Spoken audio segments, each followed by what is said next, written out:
क्या आलोक मौर्य एसएम ज्योति मौर्य के मामले में यूपी के ब्यूरोक्रेट्स ने कर दिया खेला? क्या आलोक मौर्य के शिकायती प्रार्थना पत्र वापस लेने के बावजूद भी एसएम ज्योति मौर्य खिलाफ होगी जांच? क्या एसएम ज्योति मौर्य आलोक मौर्य खिलाफ करेंगी मानहानि केस? दोस्तों नमस्कार, प्रणाम। मैं आपका दोस्त देवेंद्र पटेल। आज के एपिसोड में आपका बहुत बहुत स्वागत और अभिनंदन करता हूं।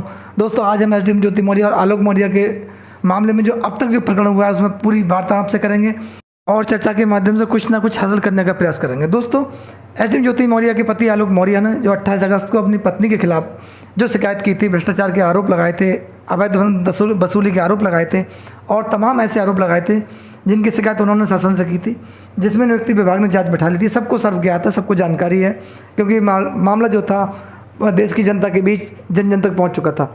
दोस्तों लेकिन इसमें एक ये बात हुई, जब 28 अगस्त को आलोक मौर्य ने प्रार्थना पत्र वापस लिया तब देश की जनता इस मामले को समझ नहीं पाई और सन्नसी रह गई। कुछ लोगों का कहना था कि ये अचानक कैसे हो सकता है, लेकिन ये हुआ। कुछ लोगों का ये कहना है कि यूपी के जो ब्यूरोक्रेट्स हैं उन्होंने इस मामले में अहम भूमिका निभाई और कहीं ना कहीं इस मामले को मैनेज कर डाला।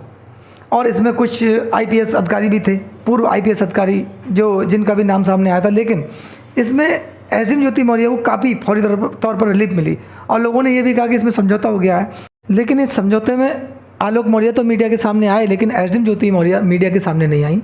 आलोक मौर्य ने पहल की, अपना शिकायती प्रार्थना पत्र वापस लिया, लेकिन एसएम ज्योति मौर्य की तरफ से कोई भी इस प्रकार का नहीं आया कि उन्होंने जो दहेज उत्पीड़न का उनके खिलाफ मुकदमा लगाया था और आईटी एक्ट के तहत जो मुकदमा लिखवाया था उसमें उन्होंने कोई मुकदमा वापस लेने की या फिर अग्रिम कार्रवाई कोई ना करने की बात कही हो। ऐसा कोई उनकी तरफ से ना स्टेटमेंट आया, ना कोई आधिकारिक जानकारी मिली है। इसमें आलोक मौर्य स्टार्टिंग से ही कहीं ना कहीं सॉफ्ट रुख तैयार कर रहे थे अपने बच्चों की वजह से।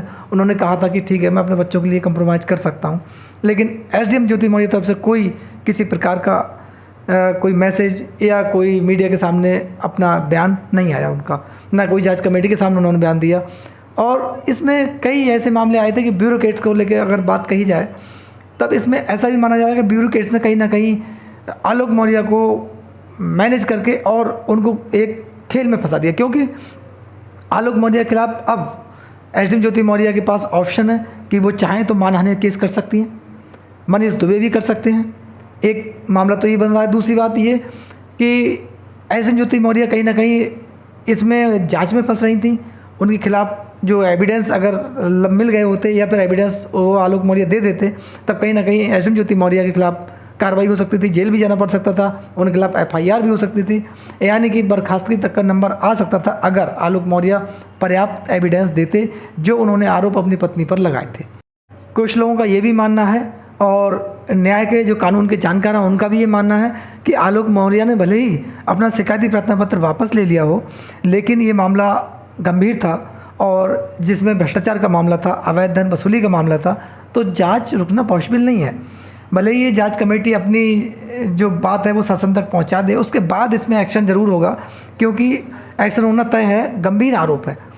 इसमें आलोक मौर्य ऑलरेडी बैकफुट पर आ चुके हैं। क्योंकि बैकफुट पर इसलिए आ चुके हैं, मैं इसलिए आपसे कह रहा हूँ ऐसा, क्योंकि आलोक मौर्य के खिलाफ जांच कमेटी भी जो शिकायती प्रार्थना पत्र दिया था उसके आधार पर जो जांच पुनः होगी उसमें उनको नोटिस जारी कर सकते हैं कि भी जो आपने आरोप लगाए थे वो गंभीर प्रवृत्ति के थे, आपने वो आरोप निराधार कैसे लगाए भाई, इसमें आप अपनी सफाई दीजिए या आपने बयान दर्ज कराइए।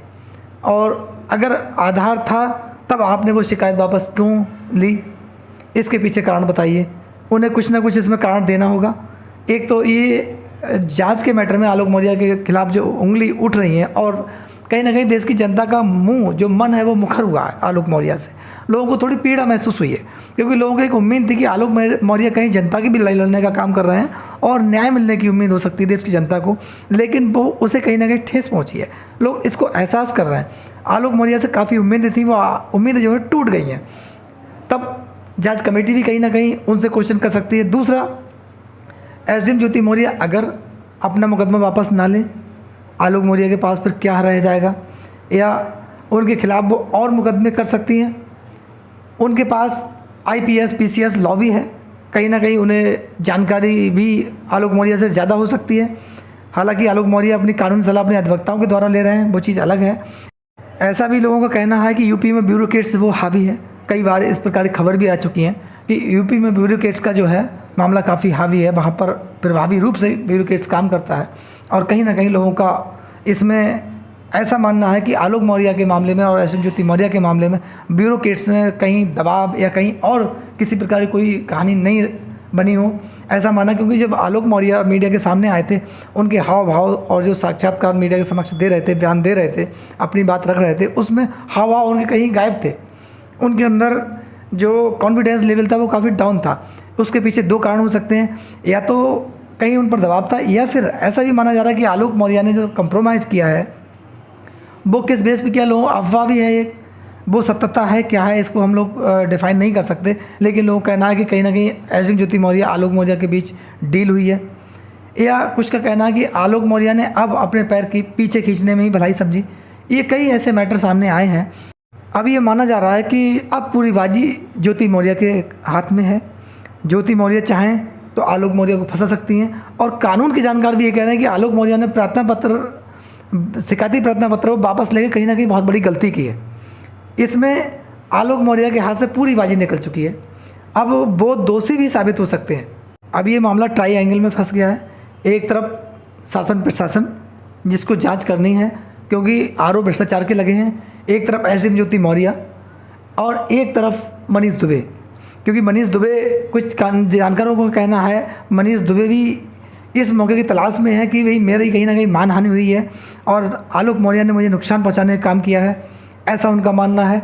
लेकिन जो सच्चाई आलोक मौर्य ने रखी थी, अगर वो सच्चाई सत्य है तब आलोक मौर्य पीछे क्यों हटे?